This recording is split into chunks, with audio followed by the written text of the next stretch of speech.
Je salue votre présence pour vraiment couvrir cette journée vraiment marathon comme vous l'avez considéré. Une journée relative à une réunion du conseil municipal pour statuer sur plusieurs questions. Dans un premier temps, il était question d'évoquer des questions d'intérêt général, notamment sur les projets en cours et certaines réalisations dans la commune. Et dans le second point aussi, il était question d'aborder une délibération pour une nouvelle carrière parce que notre Covid est confronté très souvent à des problèmes de carrière compte tenu de ses limites géographiques considérées comme la plus petite commune, je peux dire, du département de Dagana. Alhamdulillah, ça s'est très bien passé, que la délibération a été validée à l'unanimité concernant surtout les carrières. Les conseils municipaux vraiment ont validé à l'unanimité la proposition qui a été faite pour délibérer sur un hectare, après 1,50 hectare. Alors, vous aviez organisé un comité qui travaillait dans le sens de l'élargissement de la ville, notamment avec les agropoles, mais également avec les lots. Il y a certainement un travail qui a été abouti à ce sens. Oui, effectivement, je profite de l'occasion d'ailleurs pour saluer le travail qui a été abouti par le comité ad hoc que j'avais installé à la tête M. Mardiaye, accompagné du président de la commission urbanisme et habitat Omar Seck, mais aussi du président domaine et aménagement du territoire Modiop. Donc ils ont abattu un travail de titan pour nous permettre d'avoir un résultat qui aujourd'hui peut servir même de laboratoire pour la gestion foncière. Et à l'issue de ce travail aussi, beaucoup de propositions ont été vraiment faites. Parmi les propositions, quelque chose qui est en relation avec la concertation sur le déplacement du centre de santé, parce qu'il s'est trouvé qu'il y avait un espace qui a été réservé vraiment pour abriter une structure sanitaire. Il était juste question vraiment de l'élargir avec la compréhension des populations bénéficiaires de certains lots pour nous permettre vraiment de loger là-bas le centre de santé qui aujourd'hui est un projet phare de Ross Béthio. Il y a aussi les agropoles. Là aussi, je pense qu'il n'y a pas grande difficulté parce qu'il était question vraiment de faire quelques élargissements au niveau de la forêt pour quand même pouvoir atteindre les 10 hectares attendus de la commune de Ross Béthio. Mais à cela, il faut ajouter aussi l'installation de l'AGEROUTE qui veut ériger sa base pour la construction de la route qui mène vers Mboudoum Barrage en quittant Ross Béthio. Vraiment, et que la sollicitation de l'agence était de 4 hectares. Et ce qui a poussé un peu à faire quelques réaménagements pour déplacer le centre de santé dans un autre site quand même pour pouvoir mieux loger la base de l'AGEROUTE qui va certainement rétrocéder l'ensemble des bâtiments et des équipements installés sur place au bénéfice de la population de Ross Béthio. Tey dañu fi daje woon dañoo convoqué woon conseil municipal yàlla dogal muy jour dimanche ñu élargir ko woon sax ba ci délégué de quartier ak toutes les populations yi nga xamante ni souhaité nañ ko fekkee mais lu waral loolu mooy solos ndaje bi thème yi ñu fi war fa seen woon aborder dafa bare ak mën na toll ci 4 thèmes bi ci njëkk information générale la bo ci information générale boobu vraiment def nañ ci compte rendu de nos réalisations mais aussi dégagé nañ ci ay quelques perspectives. Cité nañ ci quelques projets lu mel ne projet Agropole Nord cité nañ fi aussi lu mel ne que le projet avec l'AGEROUTE pour la construction du pont bi nga xam ne ça mène vers Mboudoum Barrage entre autres. Mais aussi amoon na benn thème bu nga xam ne mu ngi concerné woon vraiment une délibération pour carrière bi ndax Ross Béthio dafa nekk commune bu ndaw commune bu tuuti bu nga xam ne mën nañu jàpp sax ni mooy commune bu gën a tuuti en termes de superficie fii ci département de Dagana moo tax dañuy faral di am jafe-jafe carrière.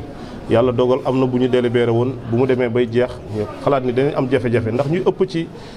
goxaan yi nekk ci wet gi ci Ross Béthio la ñuy tibbee suuf moo tax ñu daal di délibéré waat sur après 1,50 hectare. Vraiment délibération bu nga xamante ni dañ ko délibéré à l'unanimité amul sax benn voix d'opposition wala benn réticence ce qui veut dire que donc l'émanation de la population de Ross Béthio muy conseil municipal bi dañ ko validé à l'unanimité compte tenu de l'intérêt. Mais aussi mu amoon benn liggéey bu nga xamante ni dañ ko fi sasoon muy maanaam ay loo yàlla dogal le maire Babacar Diop moo ko entamé woon feu Amadou Bekay Diop yàlla na ko yàlla yërëm def ci liggéey bu mucc ayib ba tey ñun ñu nekk fi mais jafe-jafe bi mooy c'est tracé mais c'est pas distribué population yi érigé ko en demande sociale ñun tamit ñu def ko en urgence moo tax ñu daal di woon créer benn comité ad hoc daal di taftal ca bopp ba ku ñuy wax Mar Ndiaye compte tenu de son expérience, mais aussi mu ànd ci ak le président de la commission urbanisme habitat muy Oumar Seck, mais aussi président de la commission domaine et aménagement territoire muy Eumeu Diop. ñu def ci travail bu mucc ay bu nga xamante tey fi tey yaakaar naa ni population Ross Béthio ku gën a ndaw bu bëggee benn information sax ci wàllu affectation des terres mën na ko xam, lu mu bëgg a xam ci superficie mën na ko xam, lu mu bëgg a xam ci looy mën na ko xam. Mais vraiment ñu def ci travail bu mucc ayib ci biir liggéey boobu sax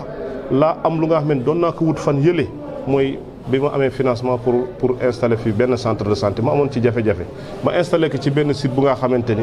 xëy na conditions yi sax gënul waaye am ñàkk pexe la moo taxoon ñu def ko na foofu. waaye ci biir étude bi dem naa ba gis ni bañ ma exposé plan bi am na fu ñu prévoiroon pour centre de santé ma daal leen lii nag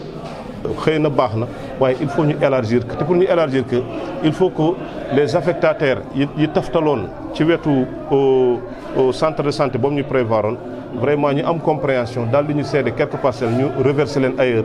bu ko defee daañu mën def centre de santé bu nga xamante ni dana durable ndax bâtiment tamit boo koy installé yaakaar naa ñun ñii képp ku ci doon jënd terrain buñ la wanee suufu bu nga xamante ni dafa am compliqué ak suuf bu nga xam ne dafa joor yaakaar naa ca joor bu ngay dem ndax di nga bëgg bâtiment bu gudd fan. moo tax aussi ñu yóbbu ko foofu ak conditions d'hygiène yi conditions environnementales yi aussi yaakaar naa ni fële la gën a réunir que fii nii ba tax na ñu daal di ko indi ci public bi soumettre ko au public